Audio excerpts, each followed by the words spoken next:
হামজা চৌধুরীর অভিষেক match Asia cup বাছাই পর্ব প্রথম ম্যাচ বাংলাদেশকে সন্তুষ্ট থাকতে হলো গোল শূন্য ড্র নিয়ে। প্রথম অধ্যায়ে আধিপত্য করল মিজানুর রহমান জনির সহজ সুযোগ মিসের কারণে গোল শূন্য থেকে বিরতি গিয়েছিল বাংলাদেশ। তবে দ্বিতীয় অধ্যায়ে ম্যাচের লাগাম চলে যায় ভারতের কাছে। এই ড্র বাংলাদেশের জন্য একদিকে স্বস্তির অন্যদিকে আক্ষেপের কারণ।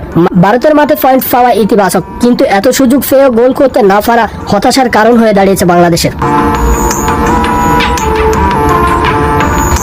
ম্যাচের মাত্র 31 সেকেন্ডে প্রথম সুযোগ এসেছিল মিজানুর রহমান জনির সামনে। ভারতীয় গোলরক্ষকের বল পাস পেয়েও গোল করতে পারেননি তিনি।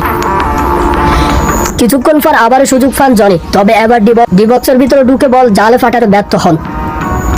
এরপরে ইমন হৃদয়ের মাথায় হাত দিতে বাধ্য হন। সহজ সুযোগ নষ্টের কারণে ইমন হেড থেকে গোল করতে পারেননি, আর হৃদয়ের শট লক্ষ্য থাকলেও প্রতিপক্ষের রক্ষণে আটকে যায়। বাংলাদেশ পুরো অধ্যায়ে আক্রমণাত্মক ফুটবল খেলেছেন, মাঝমাঠও দখল ছিল বেশ। ভারত বেশ রক্ষণাত্মক কৌশল নিয়ে খেলেছে, মাঝে মধ্যে আক্রমণে উঠলো বাংলাদেশের ডিফেন্স সহজে প্রতিহত করতে পেরেছেন।